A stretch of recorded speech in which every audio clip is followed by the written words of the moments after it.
El señor secretario dará lectura a la cuenta. Señor presidente, no se han recibido documentos para la cuenta. No hay cuenta, presidente. El acta de la sesión número 61 se da por aprobada. Orden del día. Bueno, la sesión tiene por objeto continuar con el estudio del proyecto de ley y originar un mensaje respecto al sistema de pensiones. Boletín 12-212-13. Y a esta sesión han sido invitados el señor Ricardo Paredes Molina, economista académico, el señor Rodrigo Vergara, economista del CEP. Se excusó. El señor Leonardo Vilugrón, gerente general del Sistema de Consulta y Oferta de Monto de Pensiones. El señor Hugo Páez Suárez, presidente de la Confederación Minera de Chile, y el señor Marco Barraza Gómez, ex subsecretario de Pensiones. Se excusó. Entonces, tenemos, usted me dará, señor secretario, prendiendo el micrófono. El señor Paredes, presidente. El señor Paredes. El señor Vilugrón o el señor Vergara. Pilugrón y el señor... Ellos dos nomás. Ya, que pasen entonces para que iniciemos la sesión. Previo. Señor diputado Melero, tiene usted la palabra. Presidente, es que veo que se excusó don Rodrigo Vergara. ¿Es la única que se excusó hoy día? Y el señor Marco ¿Quién? Barraza. Marco Barraza, segunda vez que se disculpa. Así es. No, presidente, es que yo no sé si estas excusas se presentan hoy día mismo o se saben con alguna anticipación, porque yo le pediría que la presidencia con la Secretaría General, dada que hay una lista larga de expositores, ya perdimos 2 intervenciones hoy día que podrían haber sido reemplazadas por otros. Sí, Y perfecto. vamos avanzando en la Yo lista. voy a tomar la unanimidad, señor diputado, para lo siguiente. Señor secretario, en las próximas convocatorias a personas invitadas a esta comisión, por favor, hágales ver que de no ser excusado con 24 horas de anticipación, corren el serio riesgo de que no sean recibidos en definitiva, porque nosotros tenemos que cumplir un cierto compromiso de horarios, y el que se excusa con 10 minutos o con 1 hora, al final le está quitando el espacio a otros invitados que estarían felices de estar acá.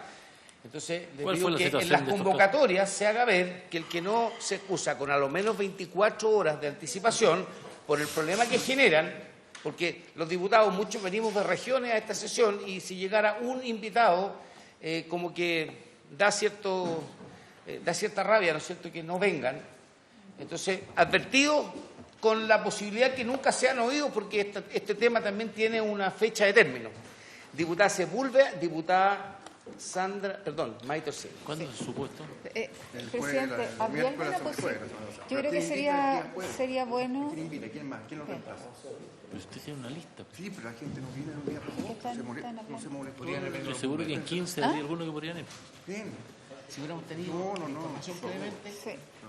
Yo, presidente, si fuera posible que nos dieran el listado de los que faltan invitar, porque la mayoría conversábamos fuera de la sesión, que son gente que viene, que son más bien de organizaciones sociales. Entonces, yo creo que esas personas tienen más disponibilidad muchas veces de venir, aquellos que son, a lo mejor tienen otras actividades o académicas o lo que sea. Entonces, a ver si podemos chequearle el día de mañana. Falta la lista. Y en este caso, presidente, el señor Barraza y el señor Vergara se excusaron el día miércoles. Ya, o sea, inmediatamente. Y al poco tiempo recibí las invitaciones, lo que dejó a la Secretaría sin posibilidad de invitar a otros por el tema del feriado. Ah, teníamos el feriado. No podíamos invitarlo con un día de antelación porque la gente se molesta. O sea, en teoría no debiera ocurrir nuevamente esto y que tenemos... No ha ocurrido en nuestra oportunidad. Diputado Orsini tiene la palabra. Sí, presidente. Yo sería un poquito más categórica incluso y pediría 48 horas en vez de 24, porque la verdad es que con 24 horas todavía resulta difícil poder reemplazar. Me parece a una absolutamente persona, vigente. entonces, que 48 horas, entonces, si no ¿es avisan el con acuerdo? 40. Me parece perfecto. Espérate, esperemos a que llegue el presidente para tomar el acuerdo. ¿Ya? Que estamos hablando precisamente... De cosas que son... No, pues es de sentido común. Es de sentido común. Ok, entonces queda... Yo le otorgo el punto a la diputada, pero queda entonces un preacuerdo queda y que tendría que ser ratificado por el presidente. Funcionamiento normal de la comisión. Sí, me parece bien. ¿Me parece bien?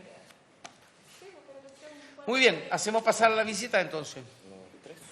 A las 3, sí. Suspendemos por 1 minuto. No es para qué suspender. Que entre la visita nomás.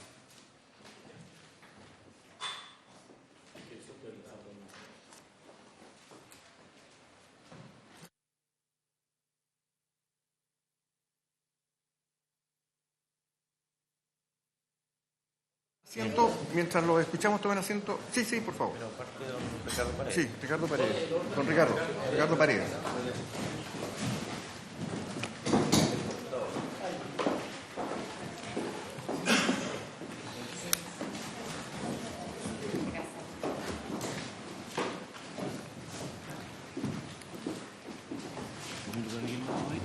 Aquí tú me puso aquí la Alejandra System.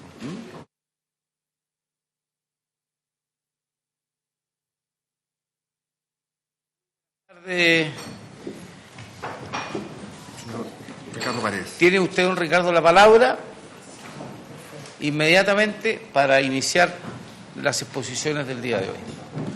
Y por supuesto le damos la más cordial de las bienvenidas y agradecemos su presencia acá. Muchas gracias. Mi presentación es muy breve. Son básicamente 4 láminas que he enviado. No necesito presentarlas porque básicamente tienen texto. Pensando en lo siguiente... Perdón, ¿está enviada esa presentación? Sí, es perfecto de que mañana la podamos incorporar a las carpetas de los señores diputados, salvo que estén aquí ya, que no lo sé. Perfecto. Pero si no, mañana van a estar. No es necesario. Ya. No, mañana van a estar en vuestras carpetas. Solamente saber si don Ricardo expone en su calidad de profesional, en representación de alguna institución. No, fue invitado, he tenido alguna experiencia en el área, participé en la Comisión de Pensiones, después fui miembro del Consejo Consultivo y he escrito algunas... Si es solamente para consignar en el acta. Perfecto. Yo paré, adelante.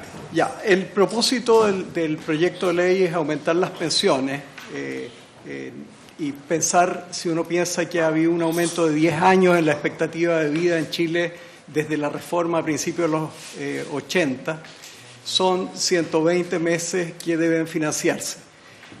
Si uno piensa en la cotización que tenemos hoy día de 10%, esto es solo para manifestar la magnitud del problema y la urgencia que tiene, y hacemos abstracción de la rentabilidad. Estos 10 años que se deben financiar, si uno quisiera una tasa de reemplazo de 100%,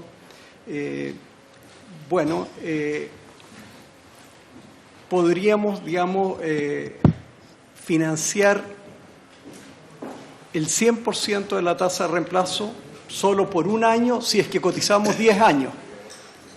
O sea, con 10 años de cotización tendríamos financiado un año entero. O con 10 años de cotización tendríamos 2 años financiados con 50% de la tasa de reemplazo. O sea, el puro aumento de la edad, de la esperanza de vida, nos ha puesto en un problema que posiblemente no imaginaron quienes partieron con este proyecto. Y por lo tanto no hay salida, si es que uno no tiene los recursos disponibles, y no hay, a aumentar la tasa de cotización o aumentar la edad de retiro. Y todo eso debiéramos mirarlo con flexibilidad para que a futuro nuevos cambios de esperanza de vida puedan hacer, requieran tener un sistema más flexible. Ahora, este proyecto tiene, por un lado, un fortalecimiento del pilar solidario, un apunte a la clase media y a la mujer. Hay alto consenso en apoyar al 60% de las personas de menores ingresos. Yo diría que hay consenso, un consenso, un acuerdo transversal. Y lo fundamental es conciliar eso, que requiere mucho dinero, con la disposición de recursos. Y el proyecto aumenta gradualmente la PBS y el APS, diferenciando por edad. Entrega un seguro de longevidad focalizado a nuevos pensionados del pilar solidario también. y el apoyo a la clase media en función de la cotización, y tiene un impacto importante en la pensión en forma relativamente rápida. Yo diría que en el apoyo al pilar solidario hay bastante acuerdo técnico, aun cuando este no es un tema técnico, es más bien un tema de justicia, de equidad, y hay un acuerdo bastante transversal. El tema tal vez más interesante desde el punto de vista de la discusión es el aumento de las cotizaciones en 4 puntos. La pregunta ¿quién pagará? Es una pregunta que, o sea, la respuesta no lo va a decidir la ley. La ley, aunque diga que lo va a pagar el empleador o el empleado, eso no, desgraciadamente no depende del legislador, sino que depende de las alternativas de los empleadores y trabajadores, y eso difiere por industria. Esto técnicamente depende de las elasticidades de la demanda y de la oferta de trabajo, y eso no lo decide la industria. O sea, si los trabajadores no tienen alternativa y las firmas están compitiendo en un mercado tremendamente competitivo, no hay escapatoria, pero finalmente lo va a pagar los trabajadores con menor salario.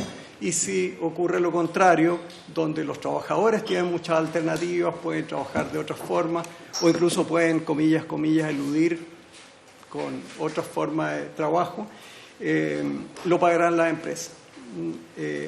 Ahora, la pregunta es interesante, creo yo, es cuánto de este incremento de cotización se traduce en un impuesto que finalmente afecta el empleo. Esa es una pregunta, y lo que creo interesante remarcar aquí es que este aumento de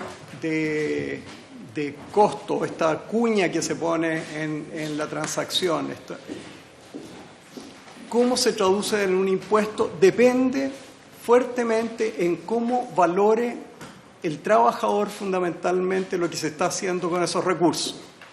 Si el trabajador tiene una altísima valoración de lo que se va a hacer con esos recursos, esto es proporcionalmente tiene un efecto impuesto menor. Por el contrario, si los trabajadores encuentran que esto es una cosa que va a un destino desconocido, se va a administrar mal o no le ven un futuro, el efecto impuesto es mayor. Eso se conoce, uno lo puede ilustrar simplemente si a mí el Estado o alguien me cobra un impuesto que después lo va a gastar en algo que yo de todas maneras iba a consumir, eso no tiene efectos distorsionadores en el empleo. Entonces, esto es bien clave, el destino que van a tener esos fondos, y el administrador, y todo esto tiene importancia ex ante, o sea, cómo lo visualiza el trabajador. Y aquí aterrizo y concluyo rápidamente. Aterrizo diciendo que es clave aumentar las pensiones, y por un lado fortalecer el pilar solidario financiado con impuestos generales es bien correcto, pero desgraciadamente hay límites de plata, y por lo tanto esto se tiene que complementar con un aumento del pilar autofinanciado y requiere mayor cotización. Esa mayor cotización tiene un potencial costo en empleo y en evasión, por cierto lo tiene, pero las cosas se pueden hacer de mejor forma o de peor forma.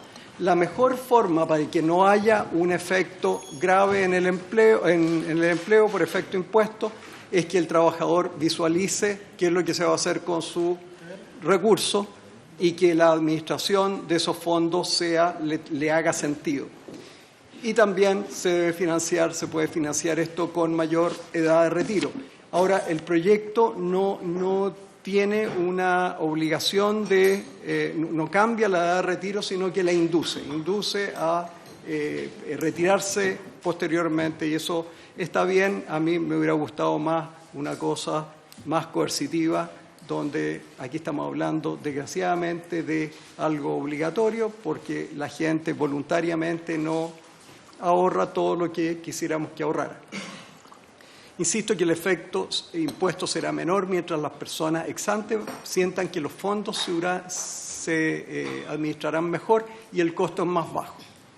Si los fondos son, y aquí aterrizo esto, si los fondos los visualizan como propios en contraposición a generales, y en ese sentido, si los fondos van a sus propias cuentas individuales, es probable, uno espera, que los trabajadores visualizan que eso que valoran más que si van a fondos generales.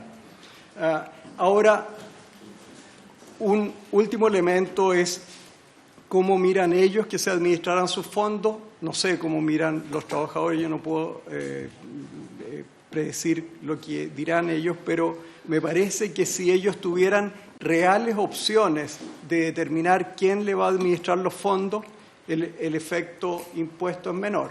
Y aquí lo que entiendo del proyecto es que no está dentro de las alternativas que lo administren la AFP. A mí me parece que es un error, que los trabajadores puedan determinar exactamente quién se los va a administrar. Me parece que sería mejor para estos efectos.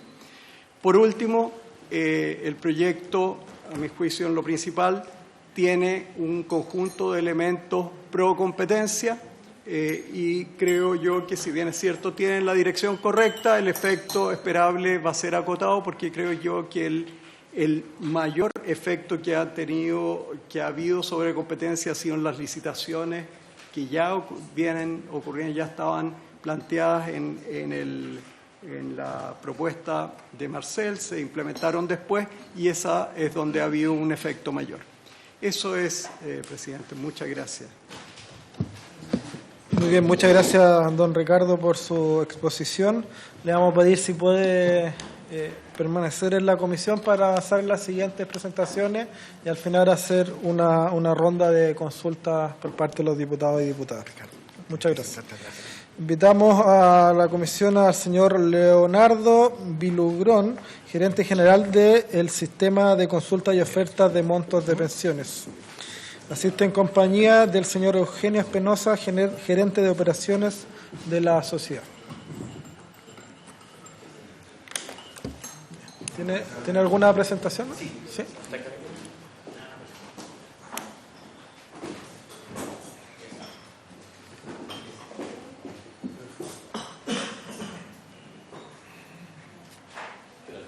Da el micrófono.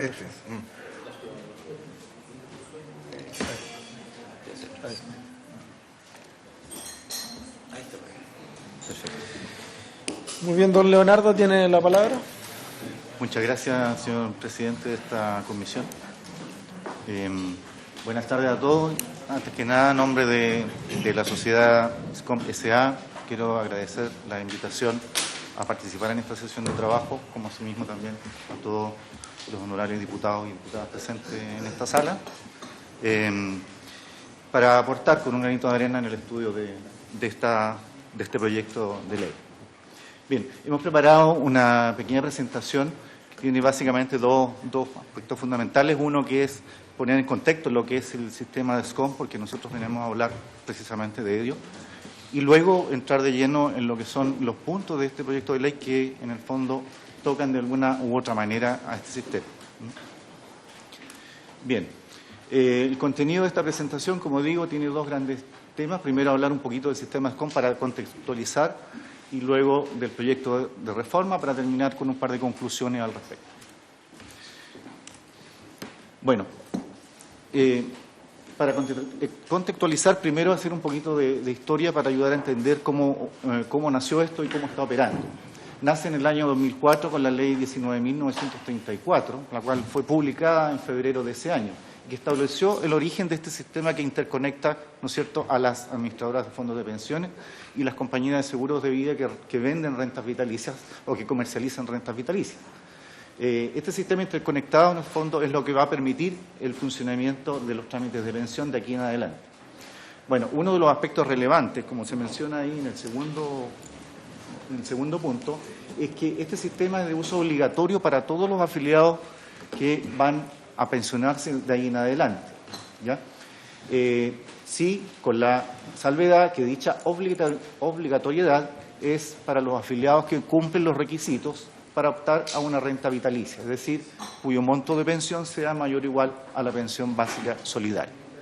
Entonces, esto es el origen del nacimiento del SCOM.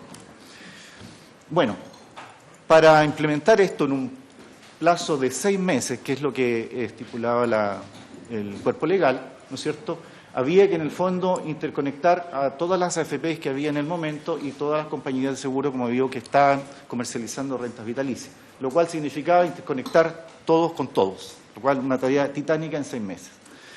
Esto no se vio viable o posible, así que se buscó una alternativa distinta, ¿cierto? Se buscó una alternativa a través de una única entidad que interconectara y de esa manera facilitar la interconexión. Entonces, las dos asociaciones gremiales, tanto la de administradoras de fondos de pensiones como la de aseguradoras de Chile, unieron sus esfuerzos y crearon esta entidad centralizada que se llamó SCOM.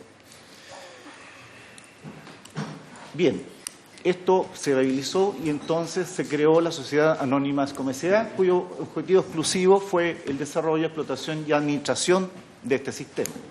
Bueno, esta apuesta rindió sus frutos porque este sistema se puso en marcha en forma exitosa en agosto de ese mismo año. Y es el que está operando hasta el día de hoy.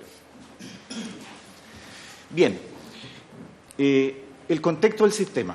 Si lo vemos en el centro del sistema, ¿ya es cierto?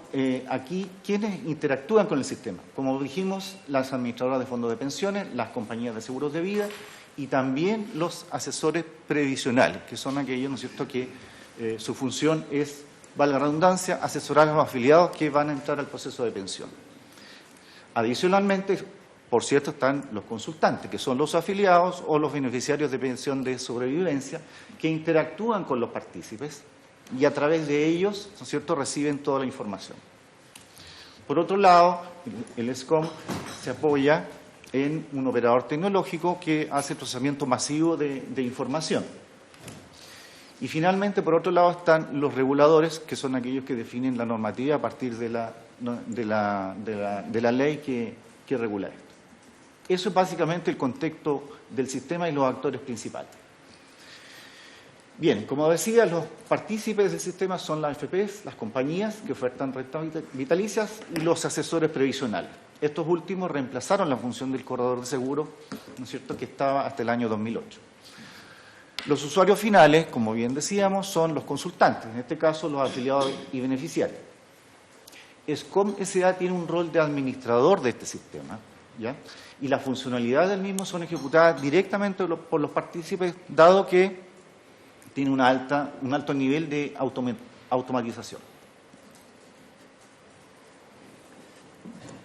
Por otro lado, como decía, el procesamiento masivo de algún tipo de información, como por ejemplo la emisión de los certificados de oferta, que es donde se van a reflejar las ofertas del mercado, es efectuado en forma automatizada por el sistema, pero con la participación de un operador tecnológico que es contratado para estos efectos. En cuanto a la regulación, como bien decía, son dos las entidades que regulan el funcionamiento del sistema, la Superintendencia de Pensiones y la Comisión para el Mercado Financiero. Aparece ahí mencionada la normativa conjunta vigente en la actualidad, ¿ya? Y también es conveniente señalar que en ese mismo año se implementa el listado público de potenciales pensionados, con el objetivo de transparentar más el proceso de contratación de pensiones, ¿ya?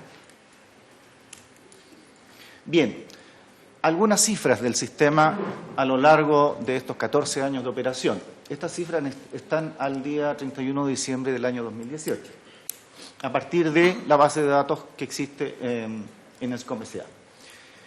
Más de 830.000 certificados electrónicos de saldo ingresados por las AFPs al sistema, es decir, afiliados que manifestaron su intención de pensionarse. 870.000 solicitudes de oferta. Se acabó la pila, falla técnica. Solicitudes de oferta ingresadas al sistema por los diferentes partícipes, AFPs, compañías de seguro y asesores previsionales. 870.000 certificados de oferta. Cada solicitud de oferta implica un certificado de oferta. Más de 96 millones de ofertas de renta vitalicia ingresadas al sistema. Volumen interesante, pero básicamente es porque son muchas compañías de seguro y cada solicitud de oferta involucra varios productos por las diferentes modalidades de pensión. 7,1 millones de ofertas de retiro programado, similar a las de compañías de seguro, pero en este caso de las AFPs. 579.000 aceptaciones de oferta y 576.000 selecciones de modalidad. Está destacado selecciones de modalidad porque en el fondo es la decisión ya final del afiliado de optar por una oferta del sistema. Es decir, más de 500.000 de pensionados desde el año 2004 a la fecha. Bien, para ver un poco la eficacia de este sistema en estos 14 años habría que remitirse a los objetivos que dispone la ley y que están reflejados en el artículo 61 bis del decreto ley 3.500.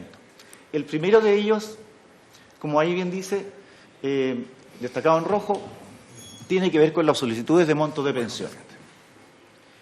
Dice que debe recibir y transmitir las solicitudes de montos de pensión. A la fecha, ¿no es cierto?, como se puede ver ahí en la parte baja, de aproximadamente 40.000 solicitudes en el año 2005 a más de o cerca de 80.000 en el año 2018, lo que representa un 84% de incremento. Similar situación con las ofertas, también un segundo objetivo que está explícito en la ley, recibir y transmitir las ofertas. Estas han tenido un crecimiento de casi un 500% en estos 14 años, pasando de 2 millones en el año 2005 a más de 12 millones de ofertas en el año 2018. Tercer objetivo, informar al afiliado que realizó la consulta. Lo mismo, los certificados de oferta emitidos por el sistema también han tenido un crecimiento sostenido y significativo en estos 14 años de un 82% desde el año 2005 a la fecha. Un último objetivo, que también menciona la ley, es la prestación ininterrumpida e integrada del servicio. En el año 2012, la normativa, ¿no es cierto?, definió un criterio para hacer una medición objetiva de esto y definió que debía estar un 99% del tiempo en funcionamiento. Bueno, la gráfica que aparece ahí muestra cómo ha estado la disponibilidad o uptime del sistema en estos últimos años desde entonces. Todos los años por sobre el objetivo normativo. Rápidamente, funcionamiento y operación. Las funcionalidades del sistema son ejecutadas íntegramente por los partícipes y ahí aparecen las más importantes, desde la transmisión del certificado de saldos que hace la AFP hasta el registro del término de procesos, que es la última actividad que también ejecuta la AFP. En el intermedio hay la emisión, el ingreso o la transmisión de las ofertas, la emisión del certificado de oferta y una serie de otras actividades.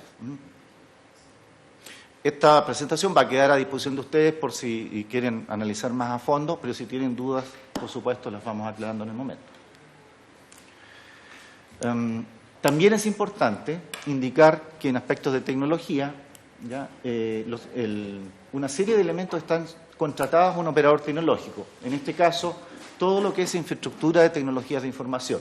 Estamos hablando de hardware, computadores, software, licencias, hosting, comunicaciones, internet, etc. También la administración de esta infraestructura, el mantenimiento de los sistemas y la emisión masiva de los certificados de oferta.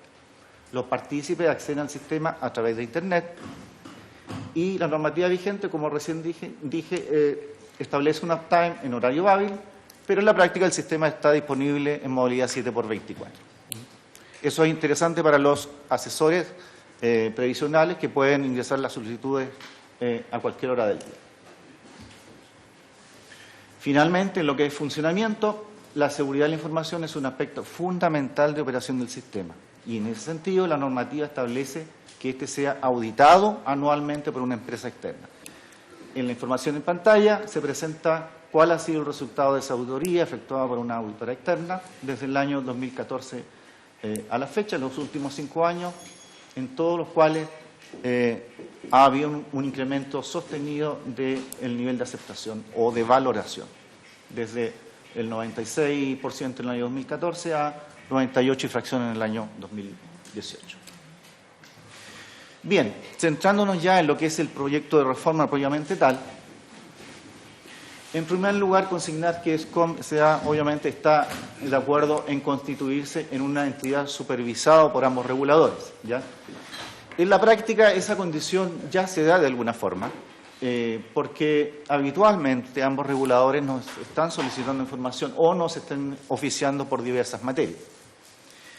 Y los comentarios que vienen a continuación están circunscritos exclusivamente a aquellos aspectos que guardan relación con el sistema propiamente tal, ¿ya? Bueno, el primer punto en que el proyecto de ley involucra a SCOP tiene que ver con la aparición de la renta vitalicia diferida. Ya dice aquí que aquellos afiliados a quienes les falten 10 años o menos para llegar a la edad legal, ¿no es cierto?, podrán contratar con una compañía de seguros de vida una renta vitalicia que se comienza a pagar a la edad legal de pensión o en una fecha posterior. Bueno, esto es un producto nuevo que en la actualidad no existe, digamos, de manera anticipada, de tal manera que esta medida involucraría cambios de variada envergadura en el sistema, habría que hacer los ajustes correspondientes, por lo que obviamente se requeriría de los plazos adecuados para su implementación. Técnicamente el sistema obviamente lo soporta. El segundo punto, como dijimos al principio, tiene que ver con la constitución de una entidad para la administración, desarrollo y explotación del SCOM, ¿ya? Esta propuesta tiene bastante similitud con la realidad actual. SCOM S.A. hoy día existe y hoy día administra el sistema, como lo dijimos al principio. De cualquier modo, esta entidad se puede adaptar a los requerimientos que la ley establezca en definitiva. ¿Ya? Luego, hay una nueva iniciativa que tiene que ver con el ingreso de solicitudes de oferta o solicitudes de montos de pensión ingresados directamente por el consultante. Bien, no podemos estar más de acuerdo con esto porque esta medida incluso fue propuesta en alguna oportunidad por SCOM S.A. y a pesar de que implica la construcción de un módulo nuevo, ¿no es cierto?, con los plazos adecuados esto se puede implementar de manera exitosa, ¿ya? Lo que sí habría que tener muy en cuenta, y esto es muy técnico, que habría que incorporar algún mecanismo de identidad digital, lo que podría ser complejo para algunos consultantes, que a lo mejor no pueden tener acceso a una firma digital o algún elemento de identificación dactilar o cosas por el estilo. Pero si, por ejemplo, ponemos esta opción en la oficina virtual del sitio web de la AFP, esto podría implementarse con bastante facilidad. Una nueva iniciativa que tiene que ver, afecta también o impacta en la operación de SCOP es incluir información socioeconómica en el certificado electrónico de saldo. Esta nueva información implicaría también hacer algunos ajustes en los sistemas propios, pero no solamente de SCOP, sino también de los partícipes, en este caso de la AFP y las compañías de seguro. La AFP porque tienen que enviar esta información y las compañías de seguro porque lo van a recibir y lo van a procesar, ¿ya? Pero, de nuevo, con plazo adecuado esto no sería ningún problema. Finalmente, la reducción del requisito para acceder a renta vitalicia. Bueno, como antecedente, ¿no es cierto?, en el año 2018, solo un 33,3% de los nuevos pensionados tuvieron la posibilidad de entrar al sistema SCOM. Todo el resto no cumplió los requisitos para optar a una renta vitalicia. Estos datos están en el informe semestral de selección de modalidad de pensión de la Superintendencia de Pensiones. De cualquier forma, el sistema está preparado para absorber adecuadamente el incremento de operaciones, como lo vimos en las gráficas anteriores, donde teníamos crecimiento del 80% y en unos casos de casi 500%. Así que esto tampoco sería ningún inconveniente. Bueno, y en lo que se refiere a conclusiones, podemos decir que a nuestro juicio SCOM es una valiosa herramienta para el proceso de pensión, ¿no es cierto? Ha sido eficaz en todos estos años, permite a los afiliados tener acceso a todas las ofertas de pensión de las compañías de seguro y de los montos de pensión de las AFPs. Permite también a los afiliados agilizar el proceso de pensión, porque dispone de información con bastante agilidad. Próximamente, esto va a ser todavía más ágil porque el certificado de ofertas va a estar disponible en la oficina virtual del sitio web de la AFP. Y como ya lo dijimos anteriormente, se requerirá de plazos adecuados para implementar cada uno de los cambios que en definitiva se decida, ¿no es cierto?, incorporar en el proyecto de ley. Bien, esa es la presentación que tenía preparada. Muchas gracias por... Muy bien, muchas gracias, don Leonardo. Le vamos a pedir también que pueda permanecer en la comisión para escuchar al último expositor y proceder a la ronda de consulta. Perfecto. Muchas gracias. Muchas gracias. Invitamos al señor Hugo Páez Suárez, presidente de la Confederación Minera de Chile, junto al señor Guillermo Briceño, asesor jurídico.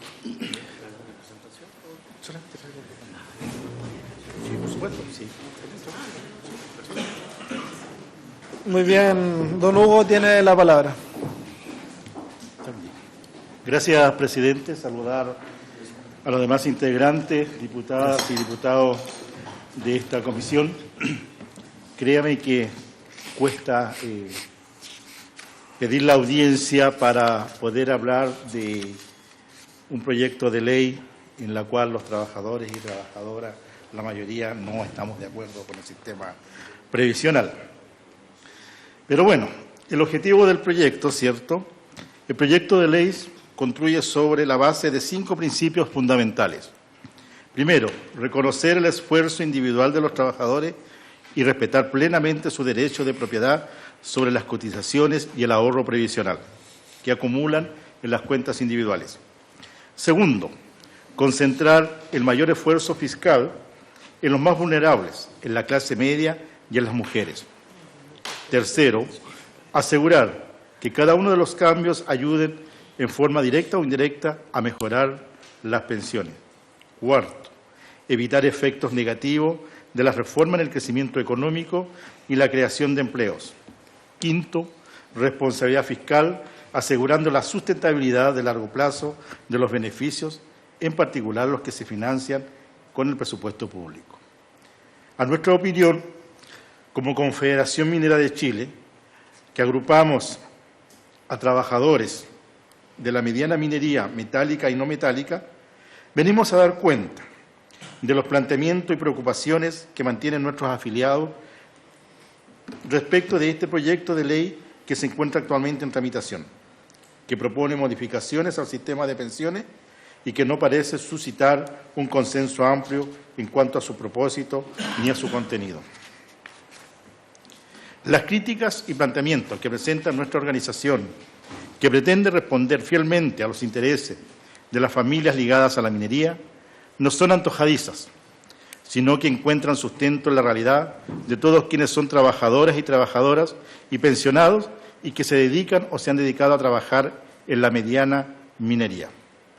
En primer lugar, lamentamos que ni el texto del proyecto de ley ni la discusión que se ha llevado a cabo hasta el momento dé cuenta de la situación de los pensionados con la ley número 19.404, que dicta normas relativas a pensiones de vejez, considerando el desempeño de trabajos pesados. Esta es una cuestión relevante para nuestra Confederación Minera, no tan solo desde el punto de vista de quienes son afiliados y desempeñan estas labores, sino que también es relevante para el debate en torno a los incentivos para postergar la edad de retiro y el estado de las personas al momento de jubilar. En este contexto nos preocupa que los legisladores comprendan la siguiente realidad. Los adultos mayores que trabajaron en minería no gozan de buena salud ni de buenas pensiones, sino que enfrentan enfermedades que cuestionan los índices de esperanza de vida saludable y que lamentablemente no ven un reconocimiento legal en la legislación relativa a enfermedades laborales y menos en la de sus pensiones. Lamentablemente nuestros viejos ven como enfermedades que son provocadas o potenciadas por los lugares de trabajo donde se desempeñaron. Acaban con su vida anticipadamente, no sin dolor ni sufrimiento, ya que algunas suelen expresarse a los pocos años de haber jubilado, como el cáncer de los pulmones o la silicosis. En este sentido, no comprendemos el estímulo de jubilarse tardíamente cuando el debate no ha estado referenciado por los datos que dan cuenta del margen entre la esperanza de vida y los índices de vida saludable. Y esto es fácil de explicar con el siguiente ejemplo. Si trabajo en minería, jubilo a los 60 o 65 años, pero mi esperanza de vida saludable es hasta los 72. ¿Estaría acaso disponible para vivir trabajando expuesto al riesgo de accidentes y enfermedades los pocos años saludables que van quedando? ¿Acaso vale la pena continuar trabajando para posteriormente tener una mejor pensión para vivir 10 o 15 años más enfermo?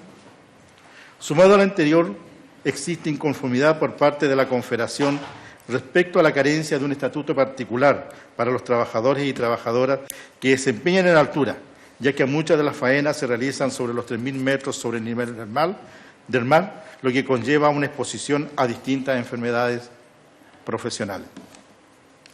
Todo lo anterior da cuenta de que la salud de la minería ha sido un tema por años postergado y no podemos dejarlo pasar en el debate previsional, entendiendo que las pensiones constituyen un factor que permite el acceso a prestaciones de salud y que sin duda apunta a la protección de la dignidad de las personas. En segundo lugar, creemos que el grueso de los propósitos planteados por el proyecto de ley no apunta precisamente al aumento de pensiones, sino que más bien a regular a un sector que a propósito de su desregulación ha presentado actores que actúan de manera abusiva y sin mayor criterio. De las 10 medidas concretas que se señalan casi al comienzo del proyecto, la mayoría no responde a la crítica que se plantea desde la ciudadanía hacia el sistema de previsional actual, que guarda relación con la desproporción de las ganancias de las administradoras, con los costos que representan para los afiliados la mala administración de los fondos, con los destinos de los dineros aportados por los trabajadores, con el gasto que tienen las empresas y con el escaso aporte que realizan sobre las pensiones. Estas críticas al modelo de ahorro obligatorio que impera en nuestro país son las que han expresado la ciudadanía y también los afiliados a nuestra organización, quienes reunidos en distintas instancias hemos dialogado para levantar nuestras apreciaciones ante las reformas que se han planteado desde el Gobierno y el Poder Legislativo. Es de opinión de nuestra Confederación que estamos frente a un momento que exige revisar alternativas de modelo previsional actual para que se transforme en uno pensado realmente desde la seguridad social y que recoja principios como la universalidad, sostenibilidad y solidaridad. En esta línea, incluso puede ser un verdadero aporte tener como referencia el sistema que opera por las Fuerzas Armadas para comenzar a pensar en un modelo que se aplique a todos los chilenos. Por otro lado, creemos necesario abordar el problema de las bajas pensiones desde una prisma más integral y no tan solo poniendo el énfasis en la regulación de mercado de administradoras de fondos de pensiones, ya que sin perjuicio de que se valoran modificaciones planteadas al pilar solidario, sí creemos que mucho de lo relacionado con la injusticia que presenta el modelo devienen de desigualdad, tratamiento que desde una cuna acompaña a las personas.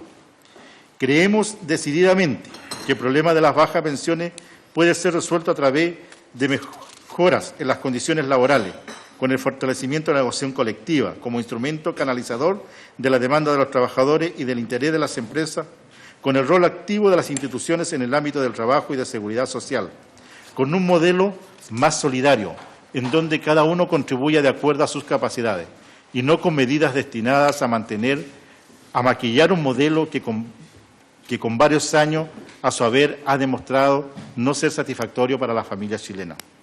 Le pedimos humildemente a la Comisión que en el momento de legislar piense en la precariedad que enfrentan muchas familias con adultos mayores en Chile, que piensen en las familias mineras, donde la salud es un problema serio que constantemente estamos enfrentando y los accidentes están a la orden del día. Y por último, que piensen en la manera de estar a la altura de las expectativas que depositamos en todos quienes son representantes de la voluntad popular. Porque de legislarse de acuerdo al presente texto, lamentablemente creemos que nuestros problemas en relación a salud y las bajas pensiones no se verán resueltos. Cuestiones que, por cierto, consideramos que responden a un mínimo de dignidad que le debe el Estado de Chile a todos quienes habitan en el país. Para cerrar, solo sugerir a los parlamentarios que asuman con la debida responsabilidad la importancia de votar la idea de legislar, porque respecto de temas en donde el Ejecutivo tiene iniciativa exclusiva, difícilmente serán modificados en el futuro. Y también solicitar al Ejecutivo que acoja todos estos planteamientos y los haga propios para que convengamos una reforma que venga a solucionar los problemas de la mayoría de las familias chilenas, más pensando como organización en las familias mineras que habitan en el país y que no han sido protegidas de acuerdo a la importancia que tiene la economía y la riqueza en Chile. Agradezco la atención. Solamente quiero agregar algo que nos ocurre a los trabajadores, es que tampoco se condena enérgicamente a aquellos empleadores que solamente declaran las cotizaciones y no las pagan. Muchas gracias, señor presidente. Muchas gracias, don Hugo, por su exposición y por aportar también la visión del mundo de la minería, muy importante también y su realidad, por supuesto, para este debate previsional. Le pedimos que pueda permanecer en la mesa y a los otros dos expositores también que se puedan acercar, por favor. Don Ricardo y don Leonardo.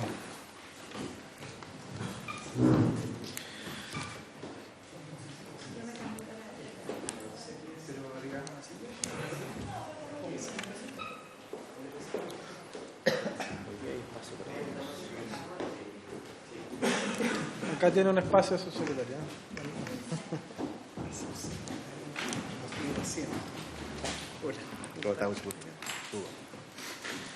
Muy bien, estimadas diputados y diputadas, abrimos la palabra para hacer consultas o apreciaciones respecto a lo expuesto por las tres personas que tenemos en la mesa. Diputado Melero. Muchas gracias, señor presidente. Bueno, agradecer a los tres expositores. Mi primera pregunta, por su intermedio, presidente, es a don Leonardo Vilugrón, quien es el gerente general del Sistema de Consultas y Ofertas de Monto de Pensiones, institución con la cual todos en alguna oportunidad de la vida vamos a tener que llegar a relacionarnos, porque es el trámite previo, ineludible, para poder tramitar una jubilación. Y mis preguntas van en dirección de la experiencia. Yo creo que ustedes, más que otros, por ser el sistema de consultas y ofertas de pensiones, tienen creo yo, usted me lo refrendará o me lo criticará, una aproximación bastante certera sobre la situación que le ocurre a los futuros pensionados al momento de llegar a este trámite. Entonces, lo primero es, ¿qué nivel de conocimiento advierte usted en la persona que llega a jubilarse sobre el sistema? ¿Se enfrentan en general con una situación de mucho desconocimiento, de mucha ignorancia? ¿Y cómo ha visto usted que ha evolucionado o no esto durante los últimos 3 años, diría yo, en que el país ha estado, por los distintos proyectos de ley que se han presentado, tanto el gobierno anterior como el actual, sometidos a bastante exposición pública de lo que es el tema previsional? Segundo,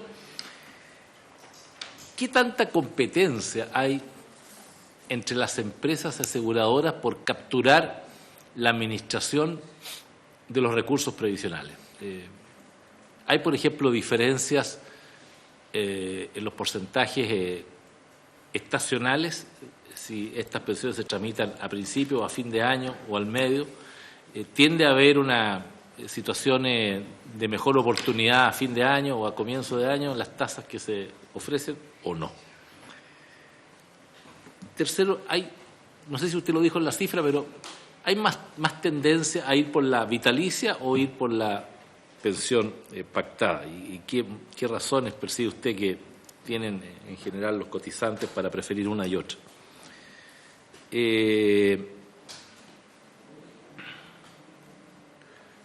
Eso. Al señor Paredes, preguntarle cómo advierte usted que va a ser el comportamiento del sector informal que hoy día no está cotizando. Este es uno de los temas centrales que ha habido en todas las exposiciones. Tenemos una enorme cantidad del orden de 2,5 millones, 2,600,000 de chilenos que trabaja pero que no cotiza. Ahora recién se incorporan los primeros 600,000 aproximadamente que tenían boletas de honorario. La nueva ley los obliga a hacerlo, pero todavía tenemos una enorme informalidad. Y yo percibo que no hay forma de formalizarlos, en el buen sentido de la palabra, no en el sentido de que la Fiscalía los persiga, sino de que entren a un sistema de cotización. Porque no sé si los incentivos a cotizar están o no. Y yo creo que esta, desgraciadamente, es una tendencia que se va a mantener en el tiempo. Lo estoy viendo en algunos sectores cada vez mayores. el desarrollo además de la tecnología, las dificultades que hay en distintos ámbitos, hace que esta tendencia se vea más bien aumentando en el tiempo que disminuyendo. ¿Algún comentario sobre ese sector productivo de nuestra economía que es muy importante y que, digamos de paso, muchos de ellos tienen muy buenos ingresos? Y a nuestro invitado presidente de la Confederación Minera, don Hugo Páez, una precisión y una pregunta. Cuando usted le recomienda de alguna manera a la Comisión incursionar en algún sistema similar al de las Fuerzas Armadas, dice. Bueno, el sistema de las Fuerzas Armadas, en primer lugar, son pocos los países que no tienen sistemas distintos. O sea, la inmensa mayoría de los países tienen sistemas previsionales distintos a las Fuerzas Armadas respecto a los civiles. Y eso tiene una razón de origen, que es el periodo en que están en las instituciones, que es mucho más corto que la vida de un civil. En general, en las Fuerzas Armadas, usted ya con 30 años y con 20 tiene posibilidad de salir y con 30 se va, con el grado de coronel o de suboficial mayor. Y por eso que uno de los proyectos de ley que está también en el Congreso es el de prolongar al menos en 5 años más la vida militar. Pero me preocupa la afirmación de poder ir hacia allá porque el sistema de las Fuerzas Armadas no es un sistema de reparto, es un sistema más bien de subsidio del Estado, que lo pagamos todos los chilenos para que esas pensiones sean más altas. Pero no hay reparto porque no hay en la visión propia de lo que es el reparto un contingente de jóvenes que trabaja, que le financia la pensión a los que están jubilándose. No existe, no son los soldados más jóvenes los que le financian la pensión a los más antiguos, todos cotizan nada más un 6%. Entonces, el sistema de las Fuerzas Armadas, quiero solamente precisarle a nuestro invitado, no es asimilable en la vida civil a ningún sector productivo porque tiene una realidad de tiempo de trabajo y tiene un sistema que no es de reparto, sino que es un sistema de redistribución con recursos del Estado, no asimilable a la vida civil. Ahora, la pregunta, el sector minero, aunque usted represente a la mediana y pequeña minera, en general, lo que uno ve y percibe, es un sector que tiene salarios por sobre el promedio de los chilenos. En general, la minería, uno ve que es buena pagadora, tienen utilidades importantes las empresas mineras, no es infrecuente ver el pago de bonos importantes. Entonces, la pregunta es, en su sector, ¿hay, por ejemplo, no sé si tienen ese estudio, preocupación por hacer ahorro previsional voluntario, dado las rentas más altas que tienen? ¿Usted nota que hay una preocupación en el sector de decir, bueno, si me va bien o me llegó esta plata adicional, o el precio del cobre está alto, en fin, y estoy ganando más, destinar más a la previsión, o hay en general poca cultura previsional y más bien esa plata se va al consumo? ¿Ve usted que hay cultura y conocimiento? Perdona, mi querido diputado, que no veo a mi invitado. ¿Hay cultura previsional o poca? Igual,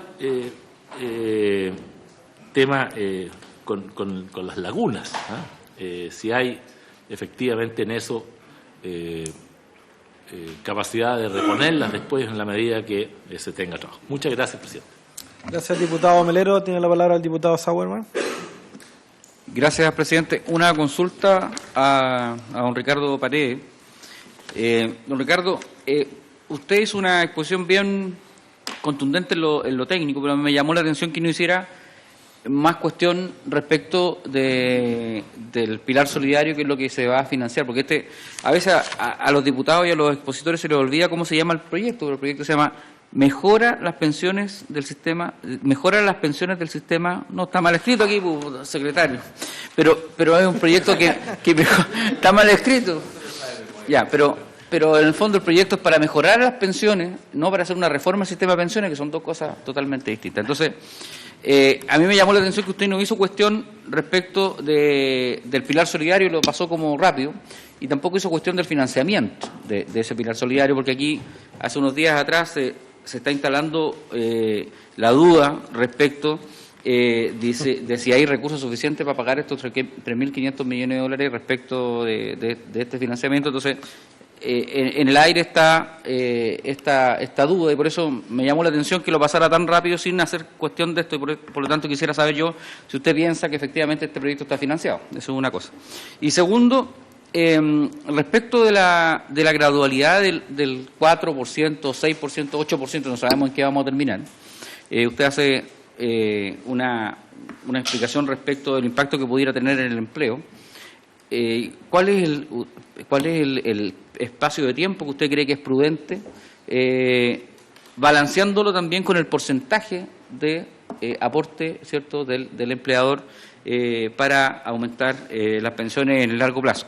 Porque, sí, está bien, si son 4%, pudiéramos hacer 8 años quizás, ¿cierto?, estaría bien. Pero ¿qué pasa si llegamos finalmente en una conversación a un consenso de que sea el 6%? O el 8%, como hasta lo ha insinuado el presidente Piñera. El mercado del trabajo hoy día está en una situación compleja, por lo tanto, no es un tema menor para poder tramitar este proyecto y que terminemos haciendo un nuevo medidores aquí en el Congreso. Entonces, es interesante conocer su opinión. Gracias, presidente. Muchas gracias, diputado Sauerman. Tiene la palabra la diputada Llomas. Gracias, presidente. Bueno, agradecer, como siempre, las presentaciones. Me gustaría partir por preguntarle al señor Leonardo Vilugrón, el gerente general del ESCOM. Quería saber cómo se financiaba el sistema, porque entiendo que si tiene participación las AFP, las compañías aseguradoras, quiero saber cómo funciona el financiamiento, porque además, claro, entiendo que tiene un papel los asesores previsionales. Y ahí me gustaría saber, una persona que no cuenta con un asesor previsional, por ejemplo, ¿tiene acceso a la información tal cual como pública? Yo entiendo que, de hecho, me estaba metiendo a su página web para poder ver también que otras cosas tenía dudas.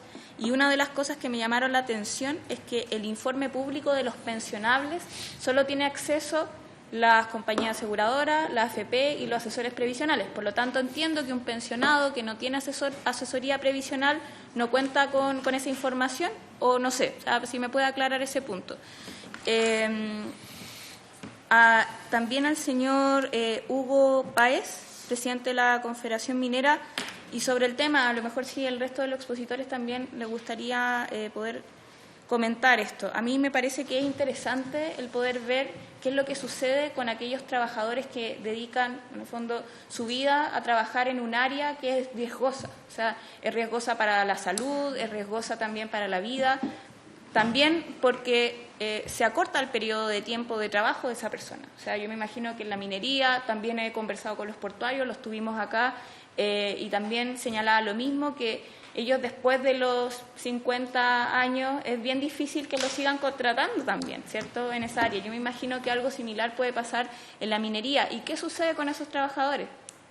No tienen tampoco una pensión anticipada, entonces quedan en la deriva, ¿cierto? Un mercado laboral que también es bien difícil para una persona que dedicó su vida en un trabajo de esa área, luego reinventarse en 5 años antes de jubilar. Es complejo, ¿cierto? Entonces creo que cuando hablamos, yo sé que este proyecto tiene que ver con la reforma de las pensiones, pero creo que la idea es poder hacerse cargo del sistema de seguridad social y de salud. Ese es el tema, ¿cierto? Y en este caso estamos hablando de trabajadores que quedan a la deriva por haber dedicado su vida a un trabajo especializado, que además es un sector estratégico para el Estado. O sea, estamos hablando de la minería, de otros sectores que nuestra economía también se basa en esas labores. Entonces me gustaría saber para el resto de los expositores o el Ministerio si tiene algo trabajado, pensado. Yo sé que de hecho tienen una mesa de trabajo con los portuarios, pero creo que es interesante poder extrapolar ese tema también a otros trabajadores, a otras áreas. Eso, presidente. Gracias, diputada. Subsecretaria, tiene la palabra. Señor presidente, por su intermedio, justamente yo creo que la exposición de don Hugo Páez tiene la riqueza de que habla de 3 normativas en materia de seguridad social que están muy interconectadas. Uno, el tema previsional; otro tiene que ver con el tema de trabajos pesados y otro tiene que ver con toda la legislación en materia de seguridad y salud en el trabajo. Con respecto al tema de la expectativa de vida de los trabajadores que desarrollan tareas o trabajos pesados, hay que recordar que la Ley 19.404 lo que hizo fue establecer un mecanismo para que a través de la sobrecotización uno pudiese adelantar años para poder entonces jubilar antes. El problema es que se usan exactamente las mismas tablas de expectativa de vida que para el resto de los ciudadanos, lo que lleva entonces a que el mayor ahorro no se compense en ninguna manera con los años que yo adelanto. ¿Por qué? Porque yo puedo adelantar, si yo sobrecotizo un 1% más durante un determinado tiempo, yo puedo adelantar un año por cada 5, llegando a un máximo de 5 años de adelantar, y si yo sobrecotizo un 2%, yo puedo llegar a adelantarlo hasta 10 años. Y el problema es que no hay evidencia científica que nos permita a nosotros tener certeza de que efectivamente, a pesar de que intuitivamente uno dice efectivamente deben de vivir menos, tener tabla de expectativa de vida que realmente lo hagan. Y no se hicieron en el año 94, cuando se dictó la ley, y nosotros estamos trabajando desde el año pasado en eso en la subsecretaría, de poder construir efectivamente tablas de expectativa de vida que nos permitan responder de mejor manera a esta realidad. Ahora, ¿cuál es el problema? Que dentro de los trabajadores que realizan trabajos pesados, uno tiene la realidad de la minería, uno tiene la realidad de los puertos, uno tiene la realidad, por ejemplo, de todos los funcionarios públicos que hacen turnos de noche. Hay que recordar que el trabajo pesado se califica puesto por puesto y no por función. Entonces, que hay ciertas cosas que hacen que sean muy complejas y que claramente una persona que tiene un mayor ingreso tiene acceso a una mejor salud y por lo tanto puede tener una expectativa de vida mayor que alguien que tiene acceso a una más mala salud y que por lo tanto tampoco hace que podamos tener una sola realidad homogénea en esta materia. Aquí simplemente decir que estamos trabajando en esa materia, pero lo que es de fondo es que no se puede permitir que hayan trabajos pesados en nuestro país.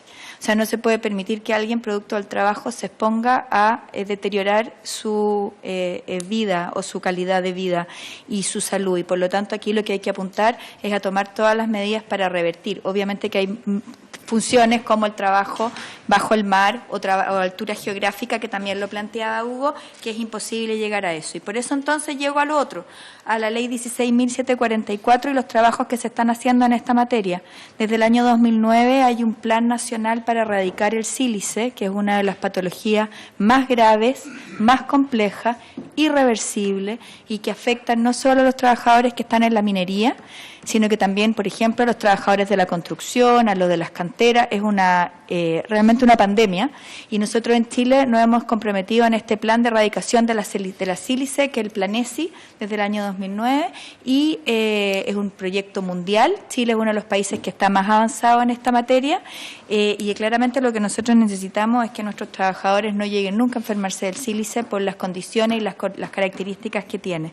Y con respecto al trabajo en altura, desde el año 2012 aproximadamente en la Superintendencia de Seguridad Social se ha estado realizando un trabajo en esta materia, porque también todo lo que se había hecho hasta antes de esa fecha era en base a lo que yo creo que es mejor y no en base a evidencia científica. Y el problema que tenemos entonces es que habían algunos que decían que era muy bueno que la gente estuviese mucho tiempo arriba porque lograba aclimatarse. Otros decían no, lo que mejor es la intermitencia, subir y bajar, porque así nunca se les llega a producir una deformación en los pulmones. Otros decían no, tenemos que tenerlos con oxígeno en los camarotes, en los campamentos, pero sin oxígeno en el lugar de trabajo. Y la verdad es que ha sido una situación bastante compleja en que ha sido prueba-error y además no todos los cerros tienen las mismas características. Ustedes me comentaban en ese entonces de lo que era el fenómeno de era una palabra así bien compleja, que habían algunos cerros que los tenían, otros no, y que si exactamente en la misma altura, pero en el cerro al lado yo no me veía expuesto a esta situación. Bueno, el tema está en que no podemos seguir probando y es por eso que se están haciendo estudios científicos, porque hasta ahora lo que se ha hecho en esta materia no ha tenido la suficiente evidencia. Entonces, en esta materia el señor don Hugo Páez sabe todo este trabajo que se ha estado realizando, pero para el resto de los parlamentarios que lo sepan, esto de acá va mucho más allá que el tema previsional, es un tema en materia de seguridad y salud, que es una línea que la subsecretaría está desarrollando junto con la superintendencia, y al menos hay 2 o 3 estudios en profundidad que se están realizando para no seguir apostando con la salud de nuestros trabajadores. Muchas gracias, subsecretaria. Diputado Linco.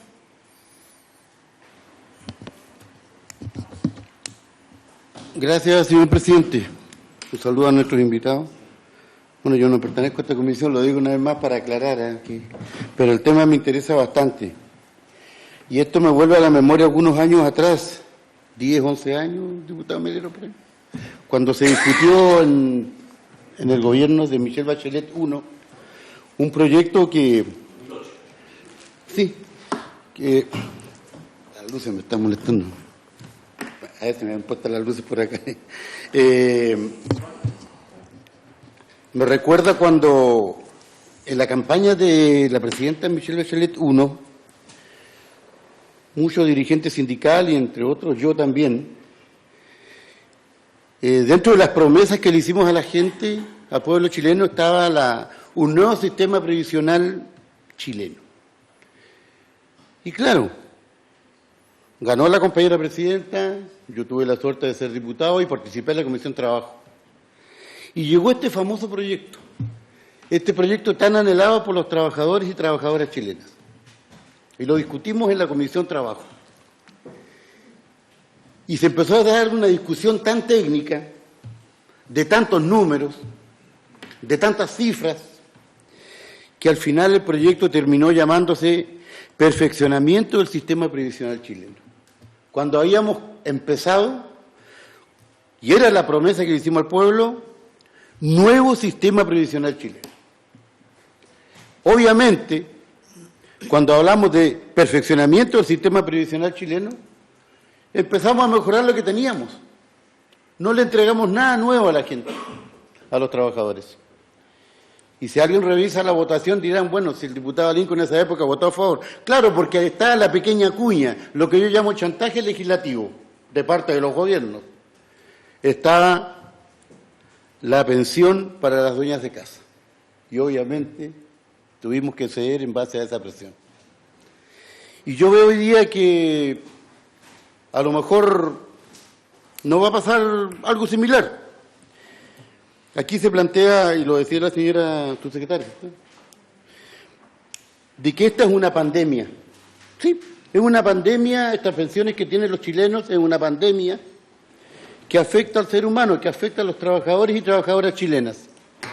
Y por lo tanto yo creo que más que hablar de números, estrategias, utilidades más, utilidades menos, esta discusión, que es una discusión ideológica, por supuesto, política, ideológica, tenemos que humanizarla, buscando como un objetivo central o final el bienestar de nuestros trabajadores.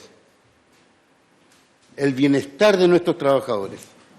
Claro, hay comparaciones que no se pueden dar y los argumentos son los mismos. Las Fuerzas Armadas, que también se vio.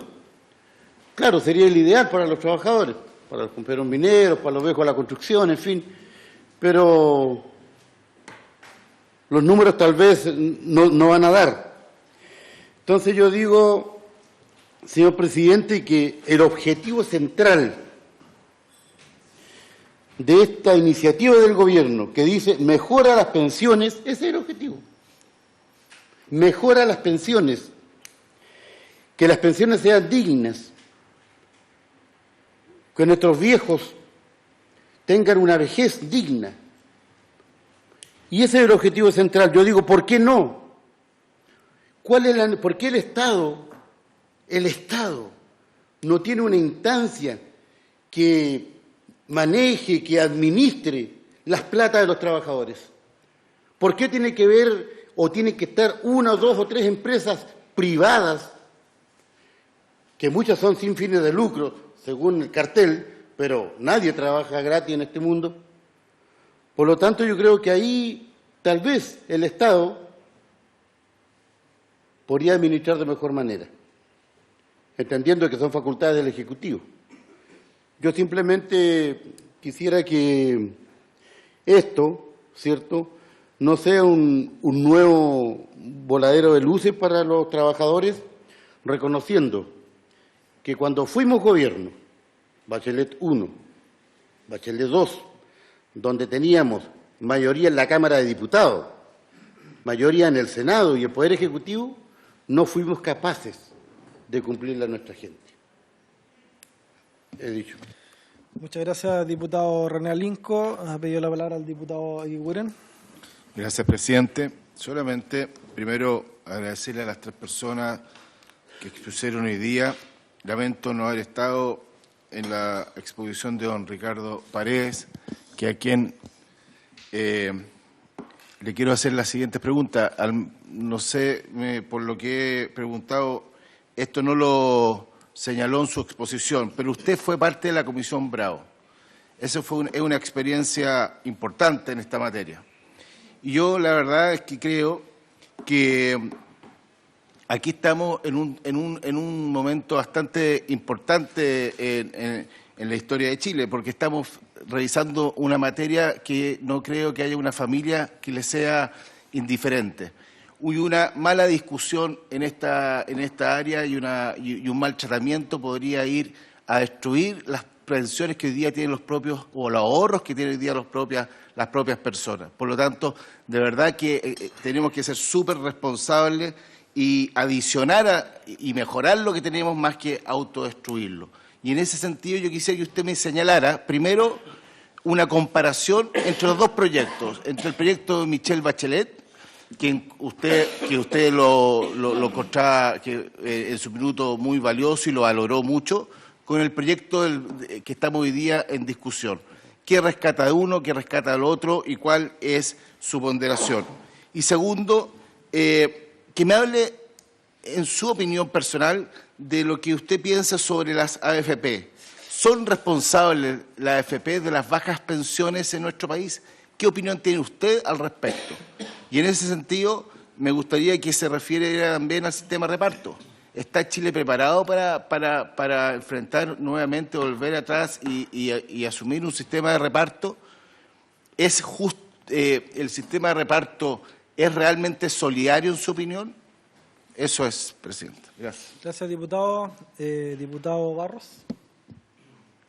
Gracias, presidente. Como suele ocurrir, algunas preguntas ya han sido formuladas, por lo tanto voy a evitar en aras del tiempo. Muchas gracias. Al señor Leonardo Vilugrón. Interesante esto de que, y lo planteaba la diputada Gael Jomans, esto del acceso directo de los usuarios. Me gustaría preguntarle en cuánto tiempo el sistema es capaz de asimilar el que las personas de manera directa puedan hacer y realicen la gestión para obtener las ofertas correspondientes. En segundo lugar, ¿cuáles suelen ser las diferencias? Usted dice, por cada solicitud se generan numerosas ofertas. ¿Cuáles suelen ser o qué montos involucrados diferentes hay y cuáles podrían ser las razones de tener ofertas que tengan porcentajes importantes de diferencia? Llama profundamente la atención que pudiese ser así. A don Hugo, preguntarle, porque él dice, los diputados, frente a la idea de legislar, tienen que tener mucho cuidado. ¿Usted es partidario que no tratemos el tema de pensiones hasta un año más, o es valioso que nosotros avancemos en fórmulas, en negociación, para efectos de poder acceder a un sistema que de alguna manera todos se sientan más interpretados? Eso nomás, presidente, gracias. Lo demás ya ha sido formulado. Diputado Guigurro, el diputado Melero me quitaron parte de mis preguntas. Gracias. Gracias al diputado Barros. Vamos entonces a darle la palabra a los expositores para que puedan hacer los comentarios finales y responder a las consultas de los diputados y diputadas. Tiene la palabra don Ricardo Paredes en primer lugar. Muchas gracias, presidente. A ver, aquí hay varias preguntas, muchas de ellas no estoy en condiciones de responder seriamente y aportar mucho, estoy más bien casi a un poco de nivel especulativo, partiendo como qué es lo que se advierte con el comportamiento de los independientes, una pregunta súper difícil bien estudiada, pero bien poco clara lo que va a pasar. O sea, cómo atraerlo. Son preguntas que vienen de mucho tiempo y lo que sí es cierto que hay mecanismos y en algo el proyecto sugiere formas de atraerlos cuando el Estado pone dinero adicional a la cotización voluntaria que hace la persona, está atrayendo eso. Creo que es un tema que no voy a profundizar más, sino que solo decir que lo que uno prevé con la evolución tecnológica, con el trabajo a distancia, con la robotización, la tecnología, es que las cosas casi solo pueden empeorar y por lo tanto se hace más urgente un proyecto de esta naturaleza para al menos agotar el grupo de personas que uno sí puede apoyar. Efectivamente hay una heterogeneidad enorme en los independientes, hay gente que es rica y hay gente que va a vivir duro y en ese sentido un pilar solidario focalizado ayuda también. La otra pregunta, creo bien relevante, es si el proyecto que mejora el pilar solidario está financiado. Aquí nuevamente voy a omitir prácticamente mi respuesta, mi análisis, porque sí yo vi el proyecto y a mí me parece razonablemente justificado, donde hay consultoras internacionales que lo avalan. También me parece que hoy día mismo el ministro Larraín venía a explicar el debate porque es un tema bien complejo y yo la verdad es que no sé tanto como para que ustedes aumenten el conocimiento que tengan a partir de mi respuesta. Ahora, respecto de la gradualidad, ¿cuán gradual debe ser esto? Tenemos trade-offs, tenemos opciones. Mientras más rápido sea esto, más rápido va a haber una mejora de pensiones, si es que la cotización efectivamente se realiza, pero más costo de empleo, más proporción de la cotización adicional se la va a comer la empresa y posiblemente tenga un costo mayor en el empleo. Entonces, aquí tenemos una opción, un trade-off, como se dice, y si me preguntan a mí dónde estaría más bien mi estómago más que la evidencia científica, que no conozco que haya, es a no demorar más allá de 4 años, independientemente de lo que se vaya a hacer, porque aumentar el ahorro es demasiado importante. Ahora, la pregunta final es sobre qué pasa con las AFP, si son responsables de las pensiones. Las AFP, nuestro conocimiento, lo que sabemos es que han invertido, el sistema se ha invertido, los fondos se han invertido bien. Ha habido una rentabilidad relativamente alta y la verdad es que hay bastante discusión si es un punto más o un punto menos, pero una historia del 8%, yo no sé si es atribuible enteramente a la AFP, a su genialidad, pero las cosas como se han dado es difícil que alguien tenga por tantos años una cartera tan bien invertida y que dé el 8%. Eso no va a venir. Después la AFP, todo lo que ganen o pierdan, o parte casi fundamental de lo que ganen o pierdan, viene dado por la cotización, no por la cotización, sino que por la comisión. Entonces, esto de que uno introduzca más o menos competencia o haga un conjunto de cosas, eso no va a afectar las pensiones de las personas. Más utilidad de la AFP va a tener muy poco que ver con la pensión que finalmente uno tenga. Ahora, respecto del proyecto de Bachelet, en relación a no tengo toda claridad de la descomposición del proyecto, pero sí recuerdo 2 elementos que a mí me parecen importantes. Por un lado, un incremento de 5 puntos que no sabíamos muy bien qué parte iba al sistema, a un sistema más solidario y qué parte iba a una cuenta individual. Yo, ligando con mi presentación, decía que mientras más sea el aporte, la parte que va al sistema solidario, que es muy bonito, al fondos públicos, más característica de impuesto tiene y más efecto negativo en el empleo tiene.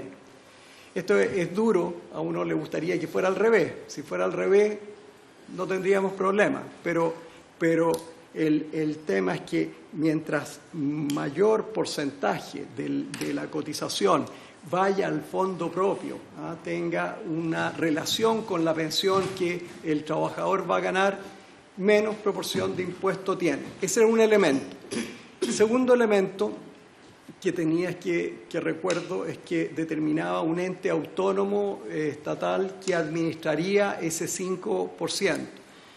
La verdad es que al respecto creo que el efecto, nuevamente ligando y concluyendo con mi presentación, el efecto del empleo, el efecto, digo yo, de impuesto al trabajo es mayor mientras, es más negativo, más adverso, mientras las personas, antes de, independientemente de lo que pase después, pero mientras menos afinidad y menos claridad y cercanía y simpatía tengan por quien se los vaya a administrar.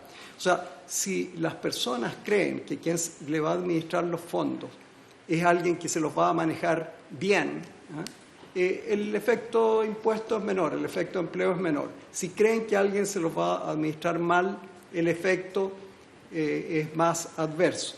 Y en ese sentido, yo no tengo ningún problema de que haya, la verdad es que a mí me gusta la idea de que exista, y aquí no está en este proyecto, un ente autónomo, estatal, grande, que administre, pero que no sea obligatorio.